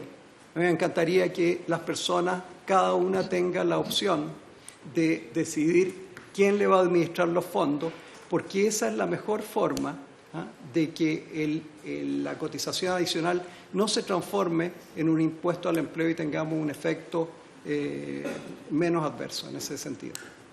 Muchas gracias. Muchas gracias, don Ricardo. Don Leonardo tiene la palabra. Muchas gracias, señor presidente. El micrófono. Muchas gracias, señor presidente. Bien, en relación a las consultas formuladas por el diputado Melero, la primera de ellas tiene relación con la experiencia que, a juicio de SCOM, tiene incidencia en las decisiones del afiliado y cómo ha evolucionado esto en los últimos años, o si el afiliado tiene acceso a información suficiente o preparación suficiente para tomar una buena decisión. La verdad es que hasta el día de hoy nosotros no hemos tenido a la vista estudios formales, ¿no es cierto?, de cómo el afiliado enfrenta esta situación. Ustedes comprenderán que el afiliado estuvo 30, 40 años, ¿no es cierto?, en su vida activa, cotizando, lagunas más, lagunas menos, pero se enfrenta de la noche a la mañana en un lapso de un par de semanas en la cual tiene que tomar una decisión que es fundamental para el resto, ¿no es cierto?, de su vida. Entonces, a nuestro juicio sí hay una carga de presión ahí sobre él, y al no tener estos estudios, ¿cierto?, formales, ni de la industria de administradores de fondos de pensiones, ni la de aseguradores, tampoco la de los reguladores, ¿no es cierto? Nosotros como Sociedad SCOM iniciamos recientemente en este año un proceso de innovación que apunta justamente a tratar de entender qué es lo que pasa con el afiliado. Esto está basado en metodologías de design thinking, en la cual en su fase de empatía se trata de entender, ¿no es cierto?, a cada uno de estos afiliados en las diferentes realidades. Se busca una muestra representativa de él para ver qué siente, qué piensa, qué es lo que hace, qué es lo que decide. Y recién a partir del estudio de lo que esto arroje, poder proponer medidas a las autoridades correspondientes. Pero la verdad es que un estudio serio de esto, más allá de las percepciones, porque todos nosotros, unos con más edad que otros, hemos tenido acceso a comentarios de personas que han pasado por proceso, por este trance. Algunos con un poco de temor, otros con indiferencia, otros con terror. La verdad es que hay diferentes situaciones y eso es lo que justamente queremos conocer con este estudio. En relación a la competencia entre los oferentes y si tiene algo que ver con otros factores como estacionalidad o algo así, la verdad es que se presentan diferentes factores que inciden en que aumenten o disminuyan, ¿no es cierto?, la solicitud de pensión, o es más, el trámite de pensión. No hemos podido correlacionarlo porque tampoco hay un estudio serio si tiene que ver con las tasas de interés, ¿no es cierto?, bajo las cuales se calculan los capitales necesarios que permiten obtener el retiro programado, o tiene que ver con la rentabilidad de los fondos de pensiones, ¿no es cierto?, o tiene que ver con factores etarios de volúmenes de afiliados que llegan a la edad legal, en fin. No hay una manera rápida de correlacionar estos factores que inciden en que aumente o disminuye los trámites de pensión. Pero en términos de competencia de los oferentes, eso tampoco tiene mucha incidencia, porque los oferentes en algún caso están en el primer lugar de ofertas del ranking y en la siguiente están abajo. O sea, esto es muy dinámico y se va moviendo con cada trámite de pensión. Es decir, en ese sentido, estimamos nosotros que el mercado opera bastante bien. ¿Ya? ¿Son bastante marginales las diferencias? Bastante marginales, menos de un 1%, un punto porcentual. Eso es lo que hemos podido observar, si es que sin tener un área de estudios formales, pero eso es lo que hemos podido observar en algunos casos.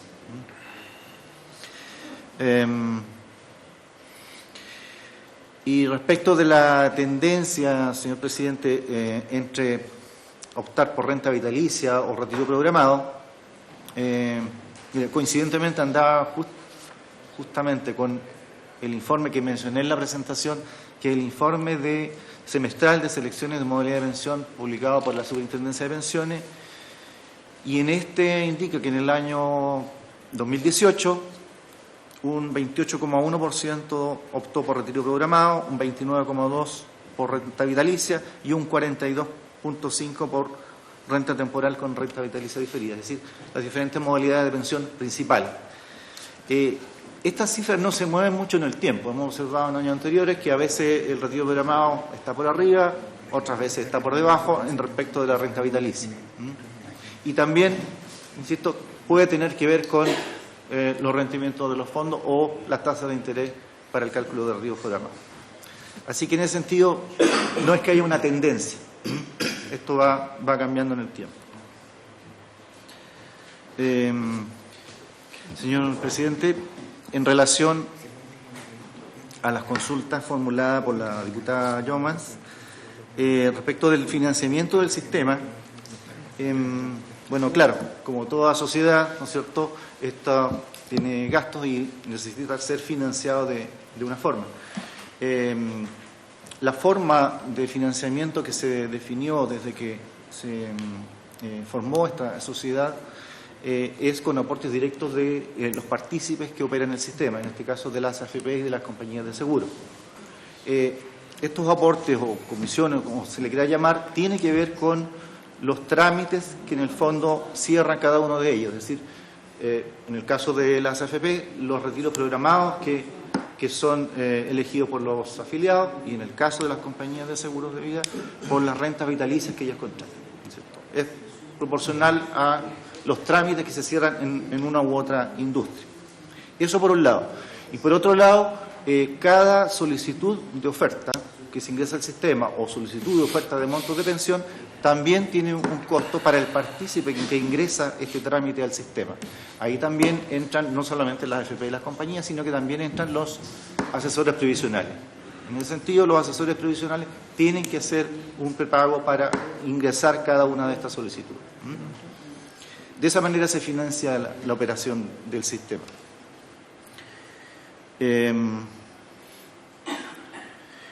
En relación a la siguiente pregunta de la diputada Llomas, si el afiliado tiene acceso al sistema, si no es asesorado, si no cuenta con la asesoría, ¿cierto? Bueno, el mismo informe que acabo de mencionar indica que en el año 2018 un 44,2% de los pensionado entró al sistema sin la participación de un asesor provisional y sin un agente de ventas. Esta cifra es interesante porque demuestra que cada vez más futuros pensionados, ¿no es cierto?, se atreven a hacer su trámite de pensión sin la asesoría, lo cual, de nuevo, y vuelvo a la primera respuesta, no tenemos un estudio formal de por qué lo están haciendo, pero sí es un indicador que hay que estudiar. Pero eso demuestra que, de alguna forma, no hay barrera para que el afiliado, y tampoco hay obligación para que el afiliado contrate a un asesor.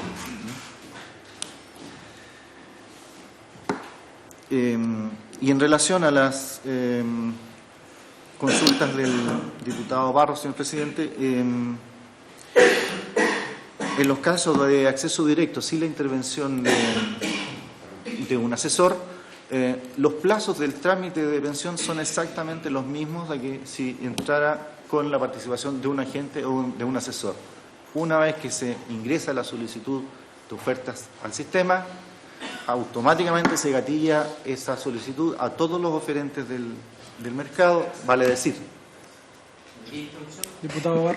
Perfecto su respuesta, pero me refería más bien cuál sería el impacto de la solicitud individual por sobre los operadores, en el fondo, desde el punto de vista del impacto que va a tener sobre vuestro sistema, y si allí sería necesario implementar o vía recursos, o mayor infraestructura, etcétera, para poder responder a una demanda que probablemente va a ser mucho más grande de solicitudes individuales. Gracias.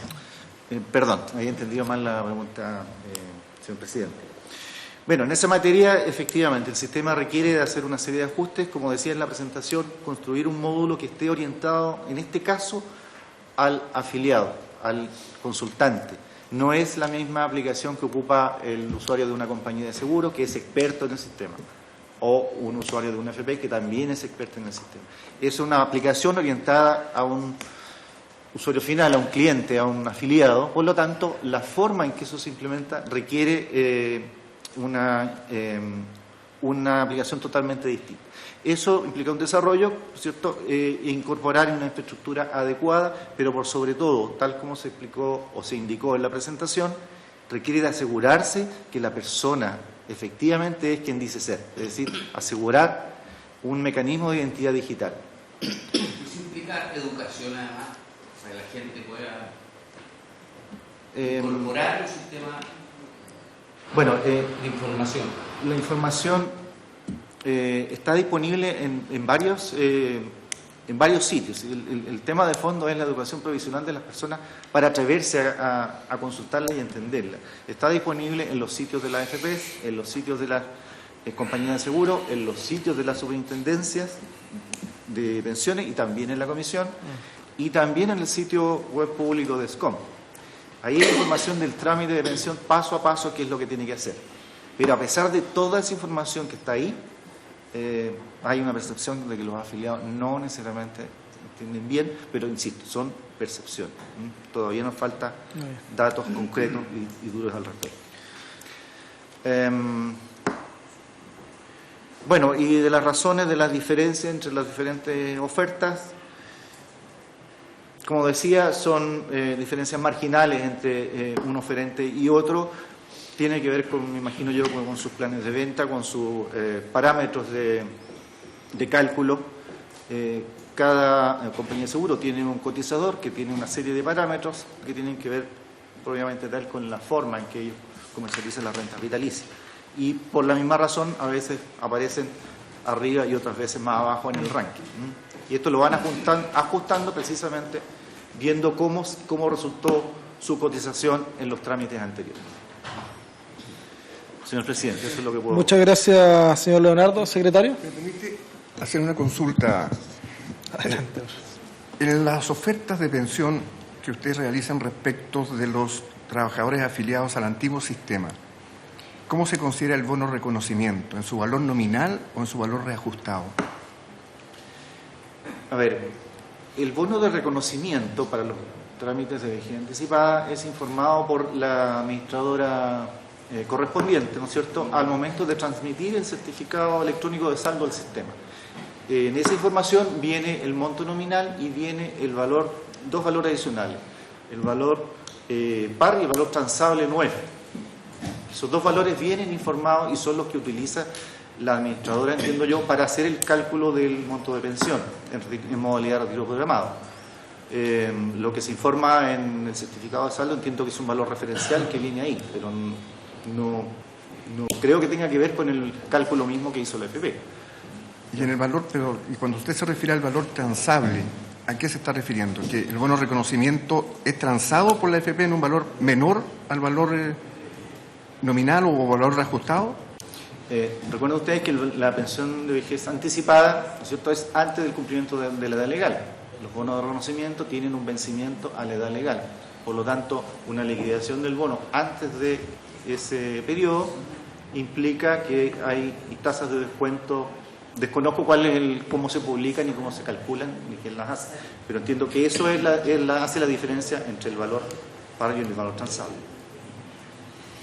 Muy bien, muchas gracias, don Leonardo. Yo quería hacer, más que una consulta, un comentario y, bueno, valorar igual la importante función que cumple el SCOM y valorar también que efectivamente es importante poder evaluar en el contexto de esta reforma previsional algunos cambios, algunas mejoras, algunos fortalecimientos a este sistema.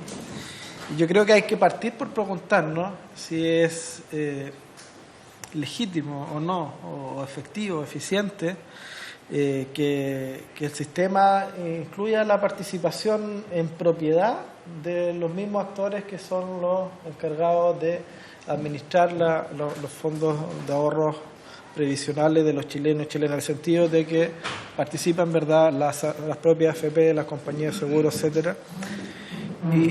Y si no hay allí también un doble rol, un rol de juez y parte que quizás le quita independencia al sistema, le quita, ¿verdad?, legitimidad, y que sería quizás una oportunidad para poder abordar esa problemática y ver si efectivamente fuera más conveniente desde el punto de vista técnico, quizás tener un órgano que sea más autónomo, más independiente y que pueda, por lo tanto, tener una visión externa respecto de lo que está ocurriendo, ¿verdad?, con los cálculos y las proyecciones de las pensiones que se están entregando en nuestro país o que se van a entregar a futuro si es que logramos efectivamente hacer viable esta reforma previsional. Me gustaría consultarle directamente a usted, don Leonardo, y si Ricardo tuviera algún comentario al respecto también.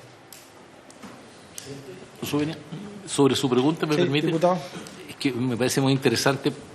Yo entiendo que el SCOM no asesora, no orienta, entrega información. Sí.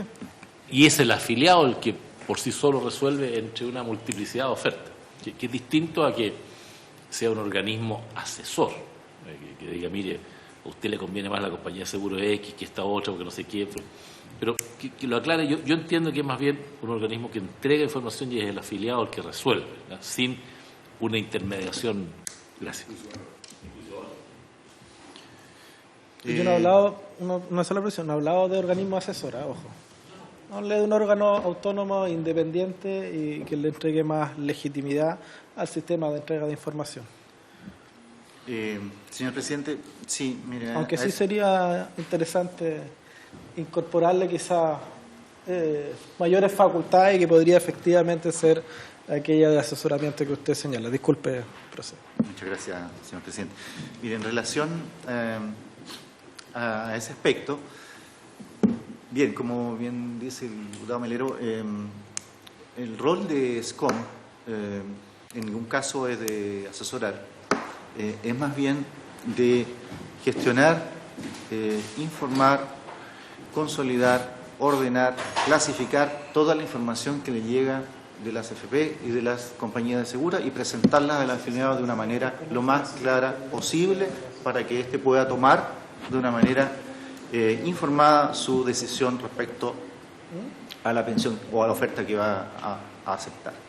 Ese es el rol, en definitiva, que tiene SCOM, que es más bien un rol netamente técnico. Si ustedes recuerdan, en la presentación nosotros nos concentramos exclusivamente en opinar respecto de los aspectos técnicos que tienen que ver con SCOM. ¿Por qué? Porque tenemos un rol más bien neutral entre las dos industrias. No tenemos mucho que ver con lo que hace la industria de FP o la industria de compañía de seguro. Nuestro rol está bien claro y está definido en los objetivos del decreto de ley 3500, como bien lo expresé en la presentación. Entonces, a eso es lo que se aboca. Eso lo sabemos. Muchas gracias. Don Ricardo, ¿quería referirse al punto? Sí. No, solamente que, si bien es cierto, he leído algunos temores de conflicto de interés, yo nunca he podido entender ese conflicto de interés, más bien la necesidad de una coordinación, de que la AFP tiene que entregar bastante información ahí. No veo, no conozco, yo no he pensado ni he digerido ese conflicto de interés, sin perjuicio de que efectivamente Janet Jara en algún momento planteó que podría haber algún conflicto de interés. No supe entenderlo bien. Okay. Muy bien, don Hugo Páez, sus consideraciones finales. Gracias, presidente.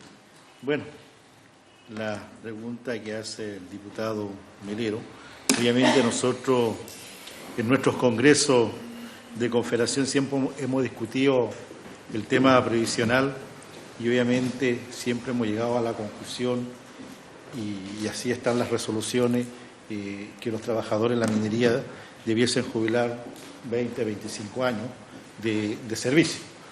Más allá no avalamos el tema de la previsión de las Fuerzas Armadas, pues nosotros estamos por el sistema tripartito, solidario, subsidiario, todo. Con respecto a la preocupación de nuestros representados en el ahorro voluntario, sí está, el ahorro voluntario sí está, pero y con mucho esfuerzo. También ha sido producto de negociaciones colectivas, donde han podido también ahí con el empleador poder llegar a acuerdos para ahorro voluntario. Pero el ahorro voluntario obviamente sirve para los trabajadores que permanecen o que son de empresas mandantes, que sus contratos van a ser por 20, 25, pero tenemos un gran porcentaje de trabajadores en la minería que son de subcontratos. Por lo tanto, no tienen la capacidad de ahorro voluntario. Si bien es cierto, tienen sueldos espectaculares, como se podía señalar, o un sueldo que está por sobre una media nacional, pero sus contratos son de 1 año, 2 años, los vuelven a contratar, por lo tanto ya llegan a los 50 años, el trabajador no tiene opción de poder postular a un trabajo en la minería y ahí cae, ¿cierto?, como un trabajador independiente o un trabajador que ya no va a poder seguir cotizando. Pero la cultura de ahorro voluntario sí, por lo menos está ahí, en la que hemos tratado de inculcar con este sistema previsional que no nos tiene asfixiados a los trabajadores. Y el tema de las lagunas es un tema cotidiano. Y la semana pasada nos tocó atender a trabajadores de una empresa de sondaje para una minera Aurex, que además es contratista de la minera Candelaria, en Copiapó, donde los trabajadores les caducaron sus contratos por necesidad de la empresa, causal 161. Pero nos encontramos que los trabajadores 4 o 5 años no tenían sus imposiciones pagadas. Estaban declaradas, pero no estaban pagadas, no estaban enteradas al sistema previsional de cada trabajador. Por lo tanto, las facultades del organismo fiscalizador, en este caso la Dirección del Trabajo, su facultad de fiscalizar, su facultad de que se están declaradas, no multar y no exigir tampoco el pago de las cotizaciones. Por lo tanto, los trabajadores ahí se vieron en la obligación de poder firmar, porque la empresa además les puso su finiquito en la mesa ante una necesidad de tener plata en el momento y renunciaron a seguir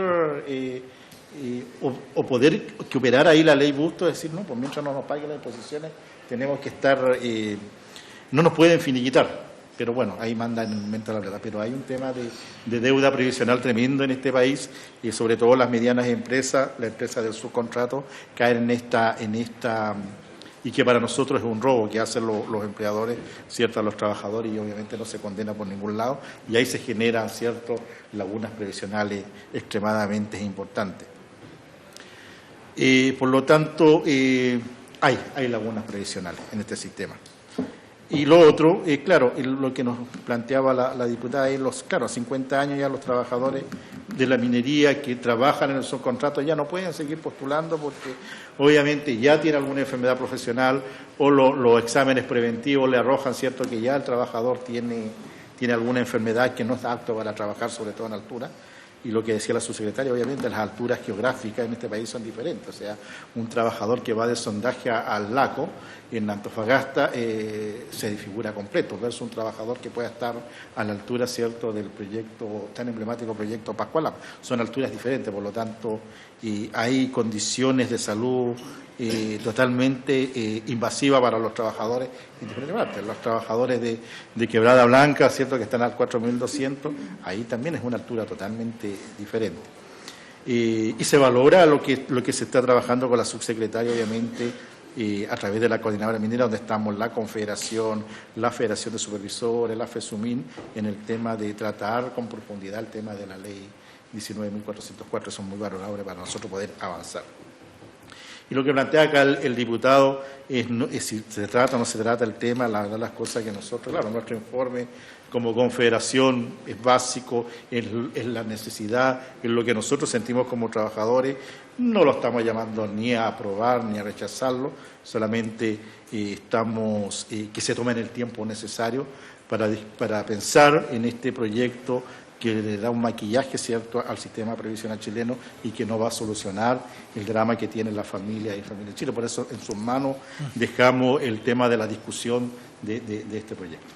Eso, presidente. Muchas gracias. Nos vamos a tomar ese tiempo. Diputado Melero. Sí, solamente, don Hugo, para información que nos entregó a nosotros la Superintendencia de Pensiones, que es el organismo que fiscaliza todo el sistema, en materia de lagunas previsionales, la información oficial que se nos entregó acá en la comisión es que el 85% de las cotizaciones no pagadas se recupera en 6 meses. 85%. Luego, un 5% en los meses siguientes antes de que vence un año y solamente queda un 10% para cobranza judicial. Esto se lo digo porque usted es dirigente. No abandonen la persecución y la acción judicial, porque las cifras que nosotros tenemos es que cuando hay acción sobre el mal empleador que no las paga, las cifras generales país nos dicen que el 85% se recupera, porque las multas también son altas. Yo entiendo lo que usted plantea, pero a objeto de que no quede aquí en el aire de que el tema del no pago de las cotizaciones es un problema tremendo y gravitante, es un problema. Pero la información que nosotros tenemos es que el 90% de ellas se recupera entre 6 meses y un año, como un derecho de los trabajadores, y es importante que ustedes lo persigan. Solamente como información oficial que entregó la Superintendencia. Diputado Melero, agradecer a don Hugo, a don Ricardo y a don Leonardo por su aporte al debate previsional, y habiéndose cumplido la orden del día, se levanta la sesión.